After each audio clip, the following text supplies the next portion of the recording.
On est aujourd'hui le jeudi, Tête Adar Rishon, on est le 14 février et on va continuer notre cours sur le premier conte de Rabbi Nachman, la princesse perdue, la fille du roi perdu, avec un très très bref résumé de ce qui a été dit dans le dernier cours. Et encore une fois, j'invite et je réinvite toutes les personnes qui suivent cette série de cours sur les contes de bien écouter les cours qui précèdent, puisqu'il s'agit de cours suivis. À chaque fois, je reprends l'histoire dans le milieu de l'histoire. Je ne la reprends pas au début à chaque fois.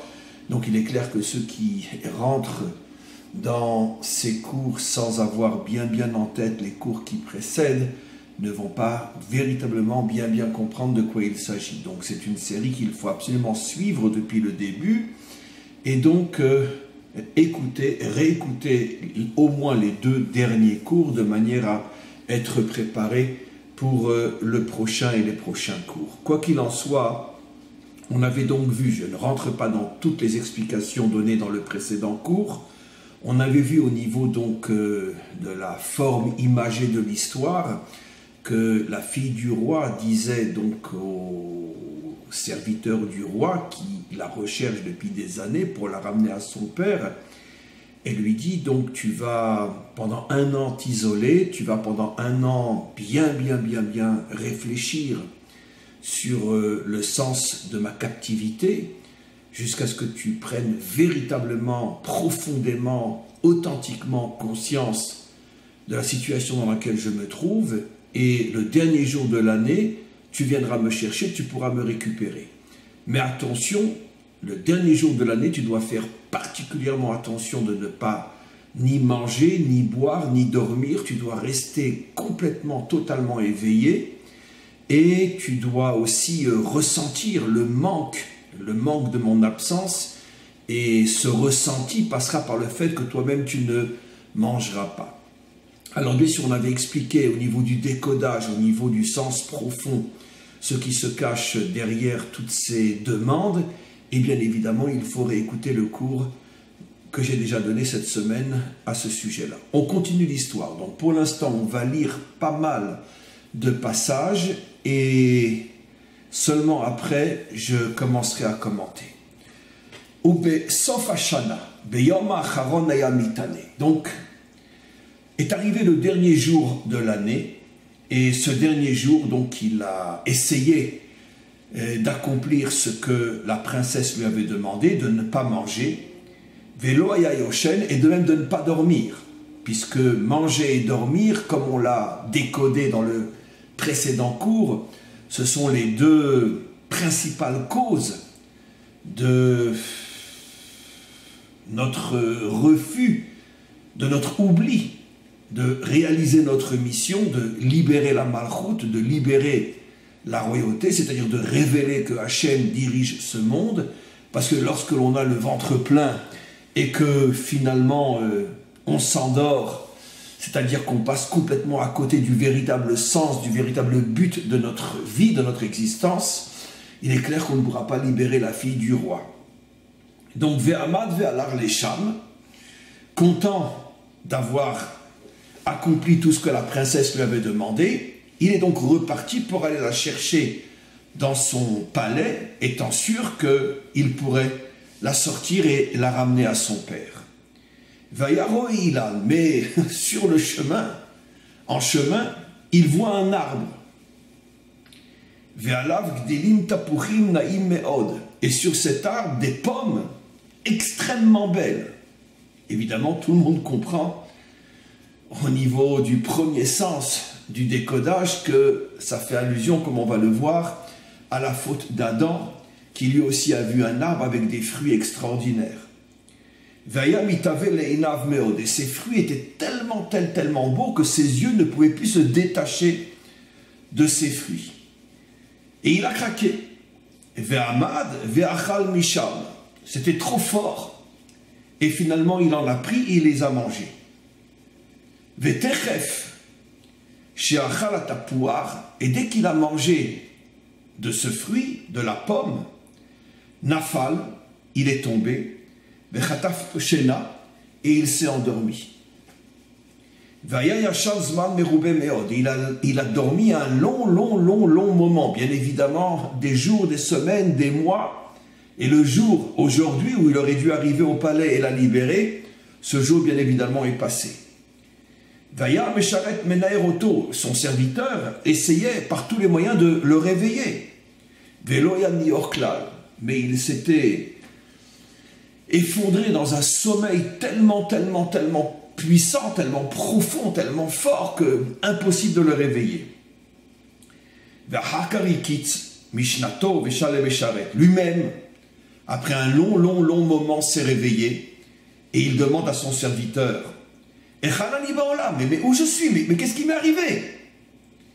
Mais si Perlo Hamas, et son serviteur lui a tout raconté. Ça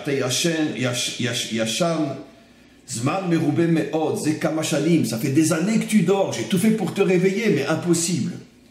Moi-même, je t'ai attendu et je mangeais moi-même des fruits de cet arbre pour pouvoir te surveiller, te protéger et attendre que tu te réveilles. Et quand le second du roi, donc le conseiller du roi, a entendu ce qui lui était arrivé, il a sombré dans une très grande tristesse. Malgré tout, il s'est dit, écoute, bon, on y va quand même, on ne sait jamais, peut-être qu'on va la trouver, peut-être qu'on pourra la sortir de là. Et quand elle l'a vu, à nouveau, il a pu rentrer sans aucun problème, tout le monde le laisse rentrer, personne ne lui dit rien, comme on expliquait dans le précédent cours. Et il arrive jusqu'à elle, il la trouve dans un état de tristesse profonde, totale. Et elle lui dit, Kilou bata beyom beotoyom, et tu viens aujourd'hui, des années après, mais c'était le jour en question qu'il fallait venir. Parce que si tu étais venu ce jour-là, Aïta motsi otimikan, ce jour-là, il n'y aurait eu aucun problème, tu aurais pu me sortir de là. Ou bishviliom echad ibadeta, à cause de ce jour-là, tu as tout perdu. Aujourd'hui, tu ne peux plus me sortir de là. Tu crois que tu vas me prendre par la main, tu vas me sortir, je t'ai expliqué, tout ce que tu vois, cette gentillesse, on te laisse rentrer, on te laisse sortir, personne ne te pose de questions, d'où tu viens, qui tu es, on te laisse me parler, tout ça c'est une vitrine. Mais ose essayer de me sortir de là. Tu seras découpé en morceaux. Si tu avais fait ce que je t'ai demandé, le jour en question, si tu étais venu jusqu'à moi sans manger et sans dormir, là tu aurais pu me sortir. Mais maintenant c'est fini. Elle lui dit, regarde, je prends conscience que je t'ai peut-être demandé quelque chose de trop difficile. Ni manger, ni dormir. Alors tu sais quoi?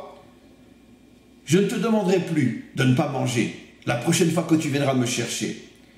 Surtout que le dernier jour, le jour où tu es censé pouvoir me libérer,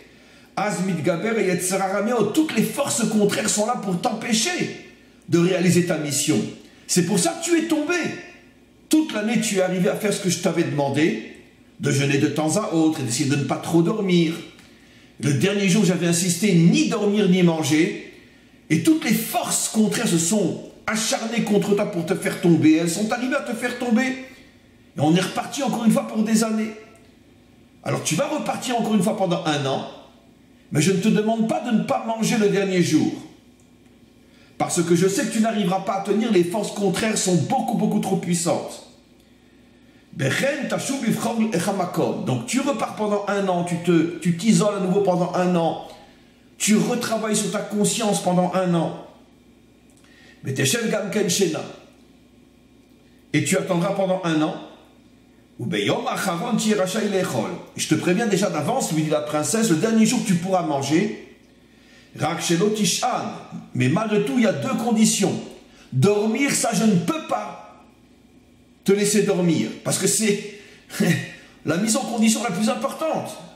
Ne pas dormir, parce que le monde entier dort. Le monde entier, finalement, s'est construit des rêves qui n'existent que dans leurs fantasmes, dans leurs illusions.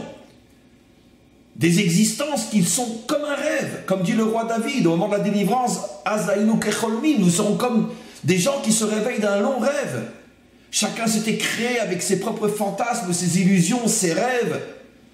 Que mon idéal c'est ça, mon idéal c'est ci, ma religion, ma croyance, mon idéologie. Mais ce n'était que des rêves, que des illusions, que des fantasmes. Tout le monde dort, l'humanité entière dort. Donc toi, fais attention de ne pas dormir comme tout le monde. Sois éveillé, même si tu es le seul à ne pas dormir. Le dernier jour, je t'en prie, ne dors pas. Tu as besoin d'être éveillé pour me libérer. Velo tishte yaïn. Et une autre condition, ne bois pas de vin. Ça nous ramène à Noach, qui lorsqu'il sort de l'arche, se met à boire du vin. Velo tishte yaïn. Parce que si tu bois du vin, à nouveau tu t'endormiras. La première fois tu as vu un arbre avec des fruits, je t'ai dit ne mange pas, tu as mangé, tu t'es endormi. C'est la faute de Adam Arishon. La deuxième fois je te dis ne dors pas et ne bois pas du vin. Si tu bois du vin, tu t'endormiras. C'est la faute de Noé. Qui a Ikaru Hashena, parce que finalement l'essentiel c'est de ne pas dormir comme j'ai expliqué. Va l'arver à Saken. Il est reparti et pendant un an, à nouveau, il s'isole et il se prépare à revenir au bout de l'année, le dernier jour.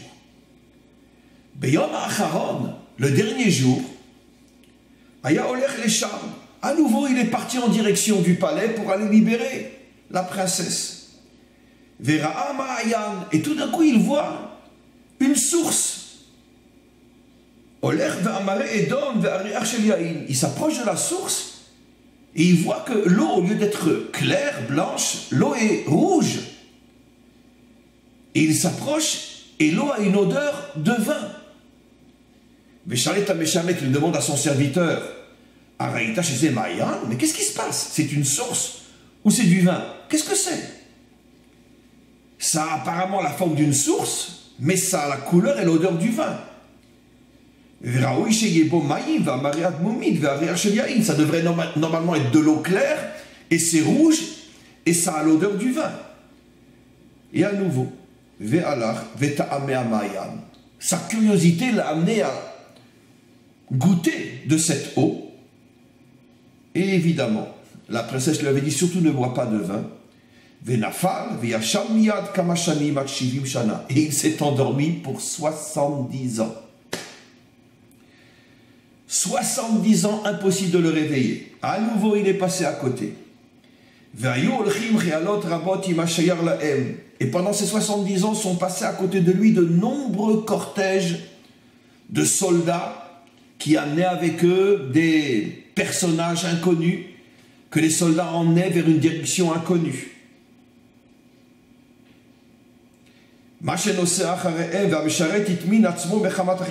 Et le serviteur du conseiller du roi s'était caché parce qu'il avait peur de ce défilé constant d'armées entières qui emmenaient avec eux des personnages inconnus vers une direction inconnue. Et il s'est caché. Et en fin de compte, le dernier cortège qui est passé était encore une fois une armée, mais cette fois-ci, il y avait un carrosse dans lequel se trouvait la fille du roi, Besham Yashva Abat Melech. Et quand la fille du roi est passée et qu'elle a vu un personnage qui dormait, elle l'a reconnu. Ve'amda Sham Etzlo, elle a demandé un instant qu'on la laisse sortir, on l'a laissé sortir, elle s'est approchée près du conseiller du roi qui était censé la libérer 70 ans auparavant et qui maintenant dormait. Elle l'a reconnu. Elle a secoué, mais réveille-toi, jusqu'à quand? À chaque fois qu'arrive le jour où je devais être libéré, à chaque fois il se passe quelque chose, à chaque fois on est reparti pour des années. Mais réveille-toi. Impossible de le réveiller. Et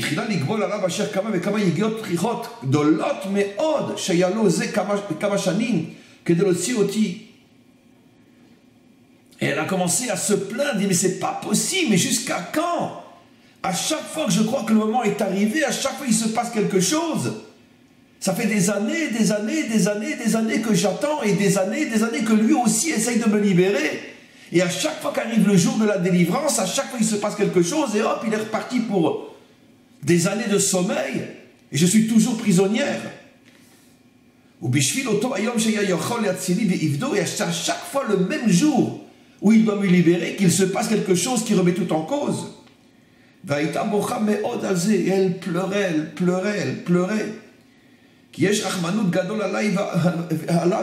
Jusqu'à quand? Jusqu'à quand? Tu n'auras pas pitié de nous, de lui qui veut me libérer et de moi qui suis prisonnière, s'adresse-t-elle à Hachem.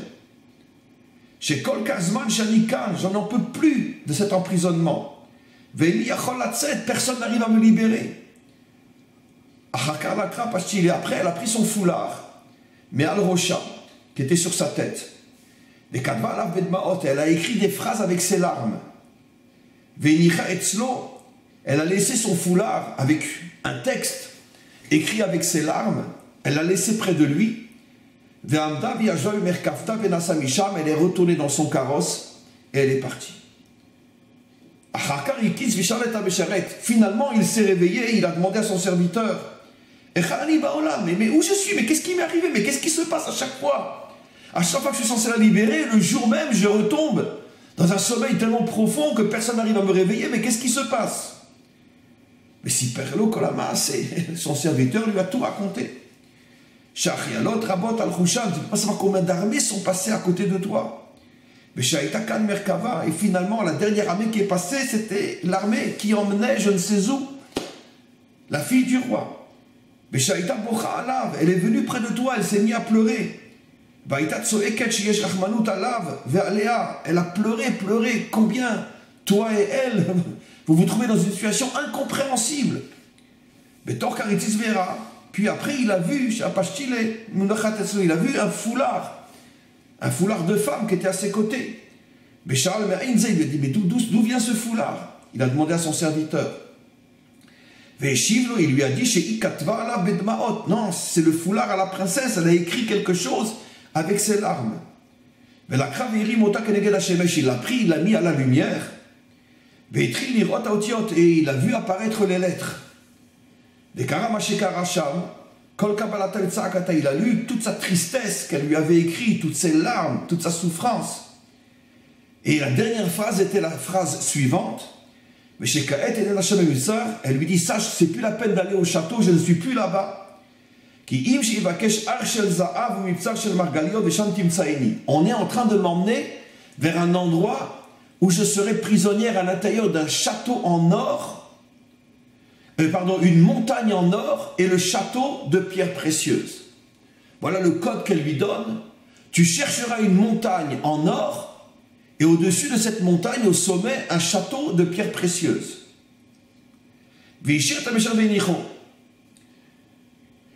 s'est repris en main et il est parti la chercher.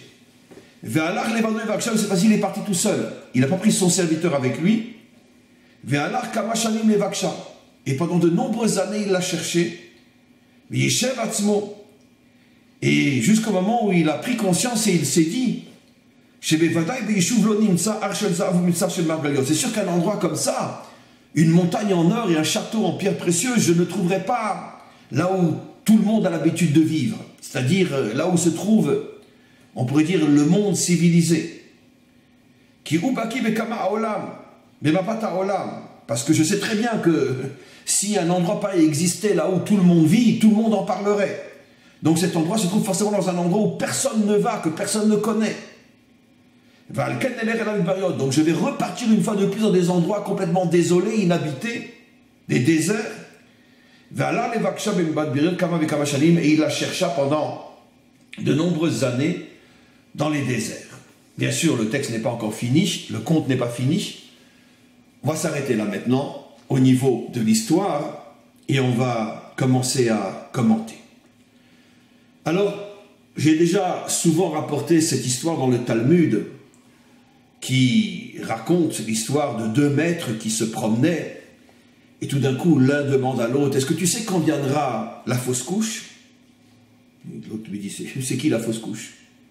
Il dit, la fausse couche, mais c'est le Mashiach. Il dit, comment? Tu oses appeler le Mashiach une fausse couche? C'est-à-dire le fœtus qui est sorti avant son terme, et qui est mort? Il lui dit, oui, absolument. Le Mashiach s'appelle la fausse couche, il s'appelle Nafel en hébreu, qui veut dire fausse couche, le tombé, mot à mot, traduction littérale. Comme il est dit, Arachamanu yakim lanu et sukat David anofelet, que nous prions tous les jours pour que le maître du monde relève la royauté de David, qui est Nophélet, qui a un statut de fausse couche. Et donc c'est pour ça que je l'appelle la fausse couche. Point. C'est une histoire dans le Talmud, donc une histoire entre les maîtres d'Israël complètement codée. Et bien évidemment, notre travail est de la décoder, à notre niveau bien évidemment. Alors nos maîtres expliquent pourquoi la royauté de David, qui est en vérité la royauté d'Hachem, pourquoi s'appelle-t-elle fausse couche? Parce qu'il y a eu de nombreuses tentatives dans l'histoire. De nombreuses tentatives qui auraient pu aboutir à la délivrance. Exactement comme un enfant dans le ventre de sa mère, qui pour qu'il puisse y avoir délivrance, d'ailleurs l'accouchement s'appelle même en français délivrance, pour qu'il puisse y avoir accouchement, il faut attendre un certain temps, 9 mois. Mais si jamais il y a une perturbation avant et que malheureusement l'enfant sort avant, s'il sort avant, trop tôt avant, il va mourir. Et donc, nos maîtres expliquent qu'il y a eu de nombreuses tentatives dans l'histoire qui auraient pu aboutir à la délivrance, mais à chaque fois, il s'est passé quelque chose qui fait que finalement, au lieu que ce soit la délivrance, c'est la mort. C'est pire encore, puisque finalement, la naissance d'un enfant amène une joie inimaginable et une fausse couche amène une tristesse profonde, une brisure, un trauma très profond, surtout si c'est après 5 ou 6 mois ou 7 mois, que la maman s'attendait déjà avec impatience à pouvoir vivre ce moment de bonheur qu'est la naissance, et finalement ce bonheur se transforme en horreur. C'est exactement ce qui s'est passé dans l'histoire. Il y a eu encore une fois de nombreuses tentatives de délivrance, mais à chaque fois, elles ont échoué et la délivrance s'est transformée en catastrophe. On voit dans cette histoire effectivement une allusion à cette possibilité d'une délivrance. Mais c'est précisément au moment où la délivrance devrait se produire que tout se transforme en catastrophe. Bien sûr, le décodage au niveau de l'histoire, c'est qu'arrive le dernier jour de l'année, après une longue préparation réussie, donc normalement on devrait mériter la délivrance, et puis toutes les forces contraires s'y mettent pour empêcher que l'enfant ne puisse naître réellement, et au lieu que ce soit une véritable naissance, c'est un enterrement, une catastrophe. Précisément le jour où la princesse aurait dû être délivrée, précisément le jour de la délivrance.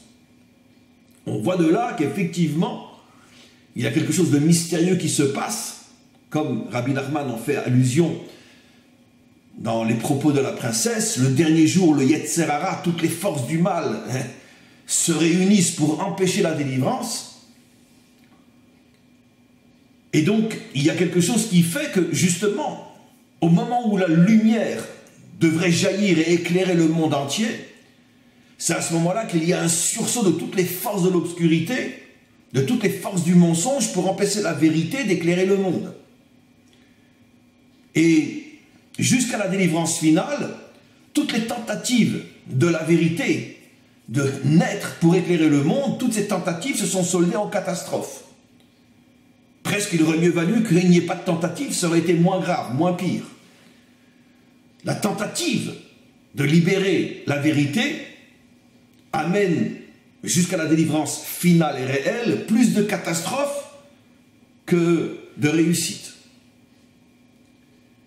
Bien évidemment, dans l'histoire, on voit aussi l'allusion qui va nous permettre de comprendre plus profondément à la faute de Adam et à la faute de Noé, puisque la faute de Adam au niveau du code, c'était qu'il a mangé des fruits de l'arbre, et la faute de Noé au niveau du code était qu'il a bu du vin en sortant de l'arche. Qu'est-ce qui s'est passé? Alors, bien évidemment, les maîtres des secrets nous expliquent que précisément le jour où Adam a mangé, Adam et son épouse, était le jour où s'il n'avait pas mangé, à ce moment-là, il réussissait le tikkun du monde, la réparation du monde. Et la lumière messianique se serait dévoilée. Précisément ce jour-là est venu le Mashiach.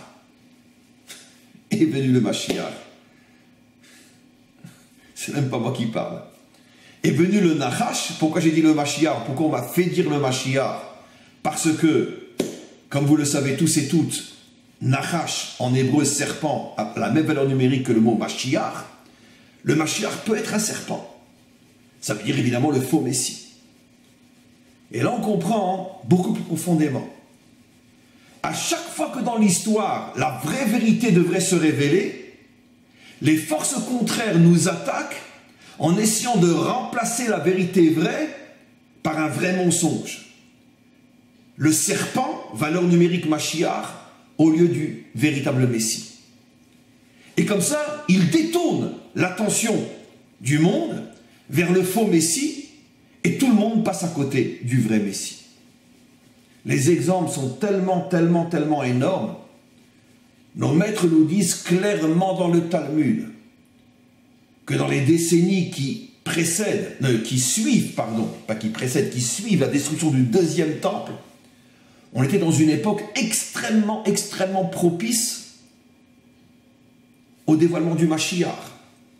Nos maîtres nous disent explicitement que, en tant que bébé, le Mashiach est né au moment où Titus rentrait dans le Saint des Saints, dans le Kodesh HaKodashim, et il mettait le feu. À ce moment-là, dans la Haute-Galilée, une femme a hurlé, a poussé son dernier cri et sorti un enfant qui était le Mashiach de la génération, si la génération l'avait mérité, un véritable descendant du roi David, qui pouvait en quelques années, 10, 15, 20 ans, se dévoiler et devenir le Mashiach. Un autre texte des maîtres d'Israël, Rabbi Akiva pensait réellement que Bar Korba, qui était un descendant direct du roi David, était lui aussi un Mashiach potentiel. Il l'a soutenu, il a clairement et carrément dit et fait savoir que lui pensait, Rabbi Akiva pensait que Bar Korba était le Mashiach. Et finalement, ça s'est soldé en catastrophe. La chute de Béthar et un bain de sang inimaginable. Et peut-être le véritable début de l'exil, du 4e exil qui dure depuis 2000 ans.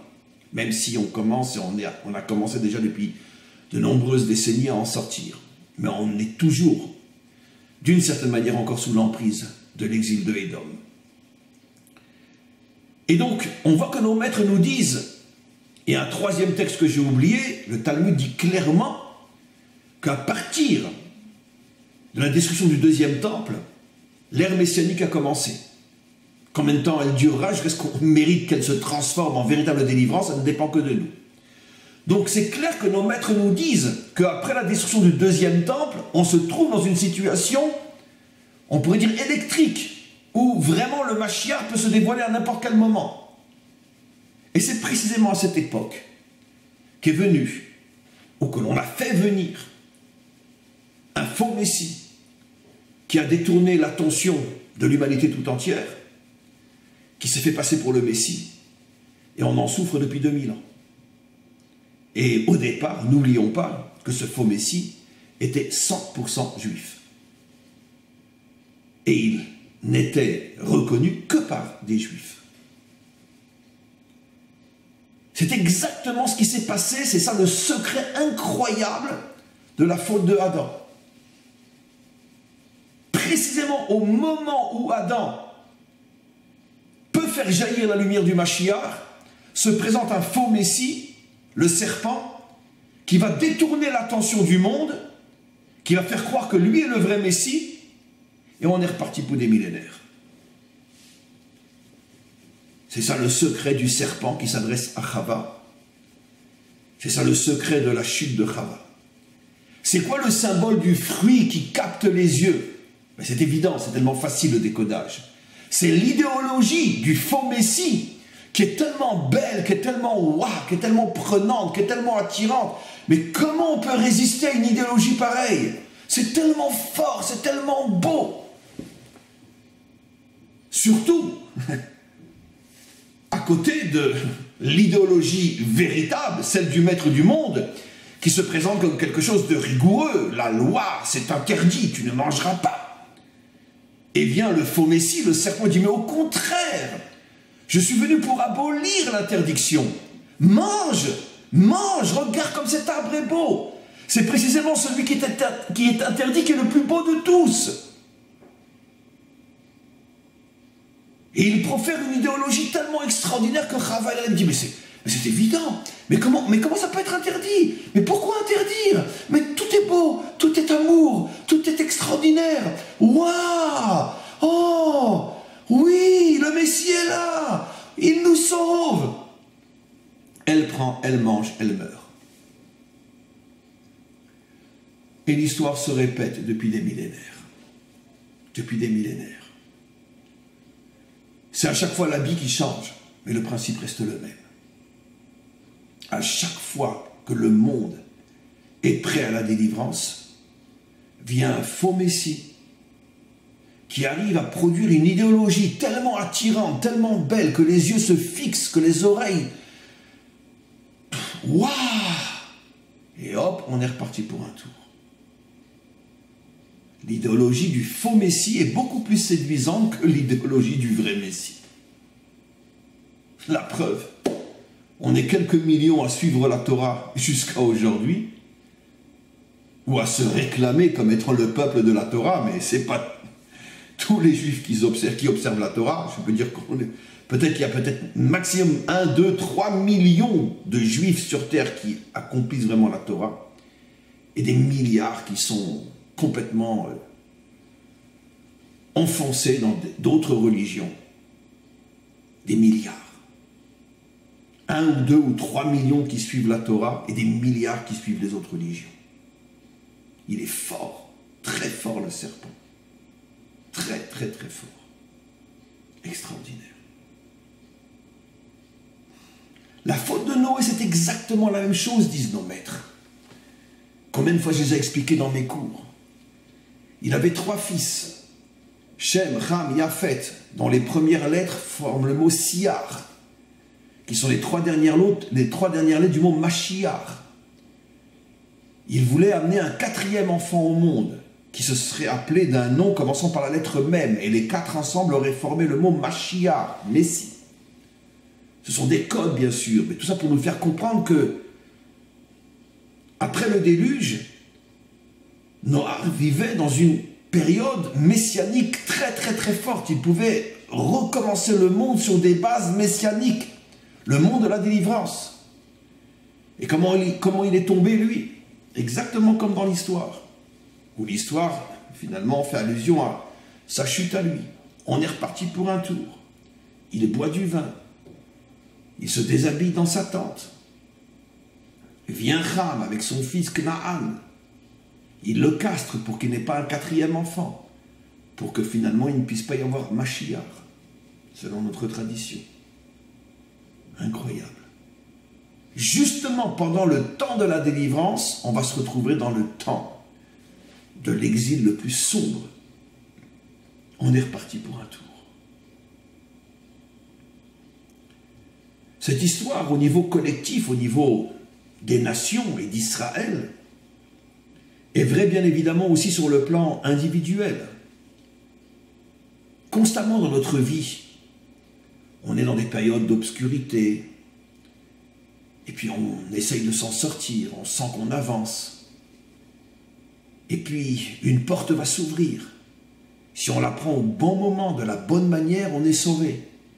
Mais c'est précisément le jour où la porte s'ouvre que toutes les forces contraires vont se rassembler pour t'empêcher de voir que la porte s'ouvre. Mais pire encore, les forces contraires vont t'ouvrir une autre porte, une fausse porte qui, elle, si tu la traverses, te fait tomber dans l'abîme. Le faux messie. C'est comme ça que ça fonctionne tout le temps. Quand la porte de la délivrance est prête à s'ouvrir, rappelons-nous qu'au même moment, la porte de l'abîme, la porte de la mort s'ouvre elle aussi. Jamais la porte de la délivrance ne peut s'ouvrir sans que la porte de la mort s'ouvre elle aussi. Et là est tout le problème, tu choisis le vrai Messie ou le faux Messie. Parce que bien évidemment, comme je l'ai expliqué, la porte de la mort ne se présente jamais comme une porte sombre. Au contraire, comme une porte qui fait peur, que personne ne veut s'approcher d'elle. Au contraire, Les fruits sont somptueux, sont merveilleux, sont extraordinaires. L'odeur du vin dans la deuxième histoire est « Waouh, quel vin! Comment je peux résister? Mais comment? C'est impossible. » C'est-à-dire qu'ici, le décodage est on peut dire d'une simplicité infiniment profonde.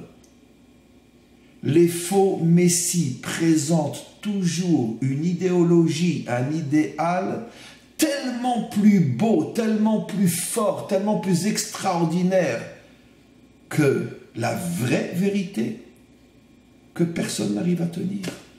Parce que je vois la vraie vérité d'un côté, je vois le vrai mensonge de l'autre, mais le vrai mensonge est tellement plus attirant, tellement plus beau. Et hop, on est reparti dans un profond sommeil. Et toute l'histoire humaine tourne autour de ce principe. À chaque fois qu'un homme, à titre individuel, ou qu'une nation, ou que les nations, l'humanité, est sur le point d'être sauvée, vient un faux Messie, beaucoup plus attirant que le vrai Messie, et il arrive à attirer la majorité du monde vers lui, et on est reparti pour un très profond sommeil qui durera des années encore.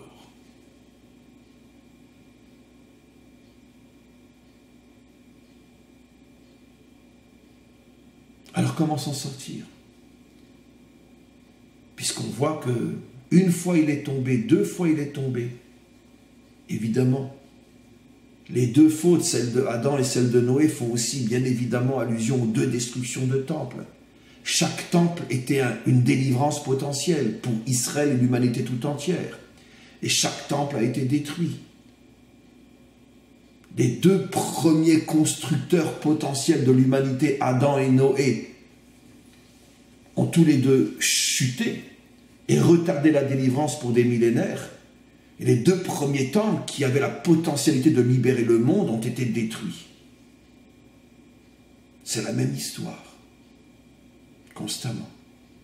Alors bien évidemment que l'histoire se terminera comme on le verra de manière positive. Finalement, il arrivera à la libérer, la fille du roi. Il y a encore énormément de messages que nous allons décrypter ensemble. Mais il semblerait que, puisque la Torah nous présente les choses de cette manière, puisque l'histoire s'est produite de cette manière, première destruction de temple, deuxième destruction de temple, il semblerait que c'est un ta'alir, c'est un processus incontournable, inévitable. On ne peut pas arriver à la délivrance finale directement. On est obligé de passer par des destructions dues aux faux messies, aux fausses idéologies, aux fausses religions. Et ce n'est que, on pourrait dire, qu'à la troisième expérience que finalement on arrivera à s'en sortir. Ce qui correspond, le troisième personnage après Adam et Noé, c'est bien sûr le Mashiach. Par rapport au temple, c'est le troisième temple. Mais ce qui est très intéressant par rapport aux trois pères fondateurs, là aussi on retrouve le chiffre 3. Abraham n'a pas totalement réussi, est sorti de lui Ishmaël. Yitzhak n'a pas totalement réussi, est sorti de lui Esav.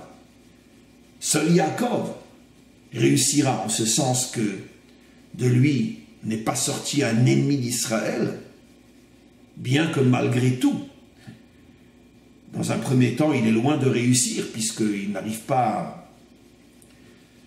à faire la paix entre ses enfants, et justement cette querelle entre ses enfants amèneront énormément de catastrophes.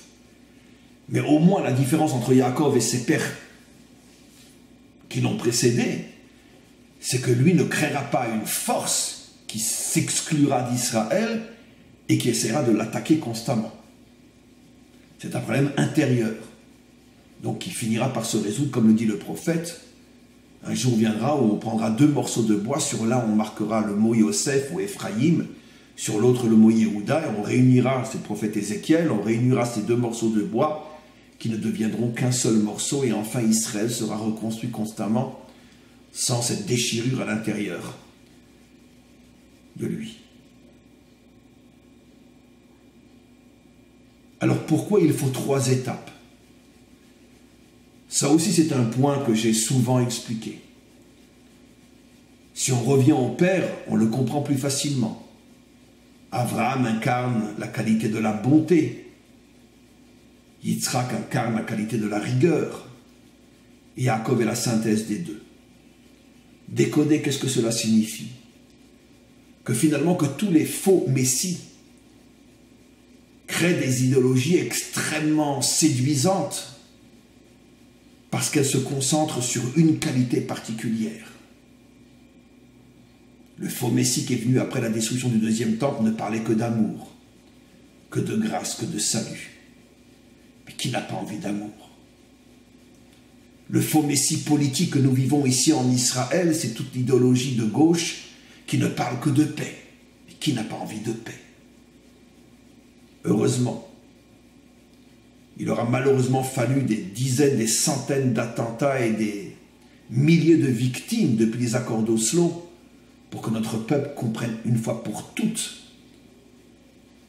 le mensonge qui se cachait derrière ce besoin destructeur de paix. Et c'est pour ça que la gauche n'a plus aucun crédit en Israël. Et malheureusement, combien d'hommes et de femmes et d'enfants ont payé de leur vie cette prise de conscience, ici, en Israël. Et donc la gauche n'en viendra plus jamais au pouvoir. On est enfin arrivé à écraser la tête du serpent. Mais c'est le même principe. Pourquoi, jusqu'à ce que les attentats deviennent de plus en plus cruels, meurtriers, pourquoi la majorité d'Israël suivait les accords d'Oslo? Et parce que l'idéologie se concentre sur une notion que personne ne peut oser dire « je n'en veux pas ». Surtout un juif. Je ne veux pas la paix. Ça fait des millénaires que nous terminons toutes nos prières 3 fois par jour en disant « celui qui fait la paix en haut fera aussi la paix en bas ». « Ose shalom bimroma vuyase shalom aleinu ». Et notre capitale s'appelle Yerushalayim. Tous ceux qui connaissent l'hébreu savent que la racine du mot Yerushalayim, c'est le mot shalom, la ville de la paix. Un juif ne veut pas la paix. Ça n'existe pas. Si vraiment vous entendez un juif vous dire « je ne veux pas la paix », vous pouvez être sûr et certain qu'il n'est pas juif. C'est impossible. Alors quand la gauche vient avec une idéologie, la paix, mais qui ne va pas la suivre? Jusqu'à ce qu'on ait quelques centaines de bus qui explosent. Et là on comprend que c'était le serpent qui voulait la paix, pas le peuple juif. Et donc, c'est ça la force du faux Messie. Il va mettre en évidence une qualité que l'humanité entière veut. Et il va tellement, tellement l'embellir, cette qualité, que tout le monde va la vouloir. Et tout le monde va tomber dans l'abîme. L'amour, la paix, liberté, égalité, fraternité. Mais qui ne veut pas suivre?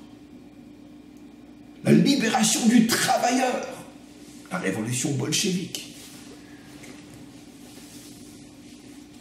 La mise à bas de ce pouvoir tsariste qui exploite 99% de la population, mais qui ne veut pas suivre. Le faux Messie est le spécialiste de la mise en évidence des qualités que tout le monde veut et dont tout le monde rêve. Ce que personne ne sait, c'est que, regarde, qui met en évidence cette qualité? Le vrai Messie ou le faux? Et jusqu'à aujourd'hui, ça a toujours marché. Toutes les révolutions idéalistes, ont entraîné une grande partie de l'humanité qui après est tombée dans l'abîme.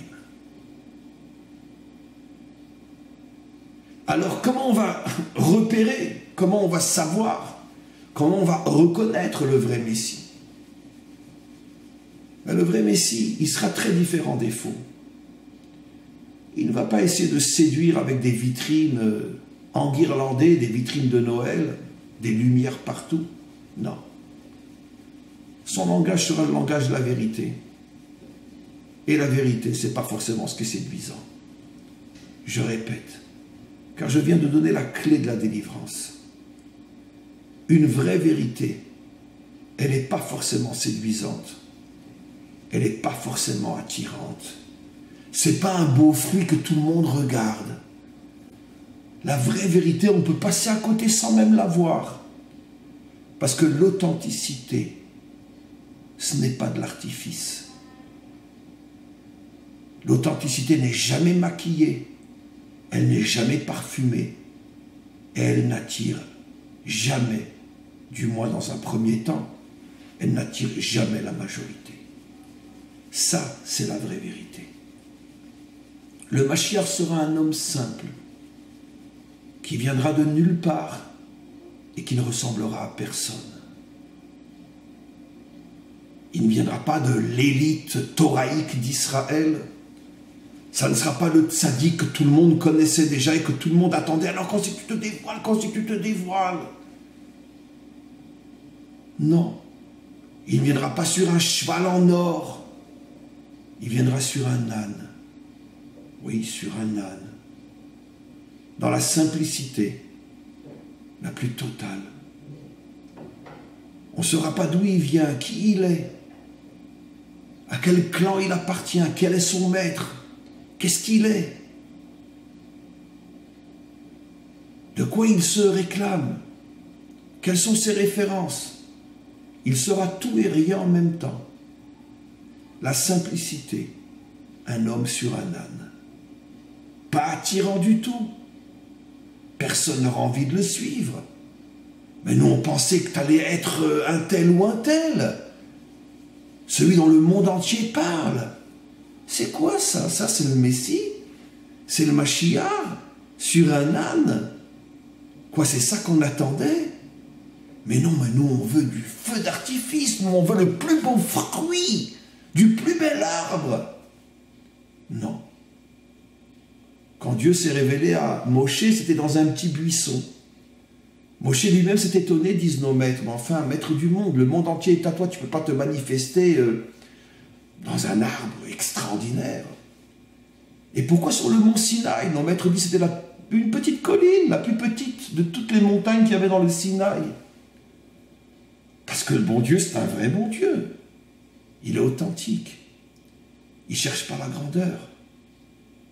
Il cherche la simplicité, l'authenticité.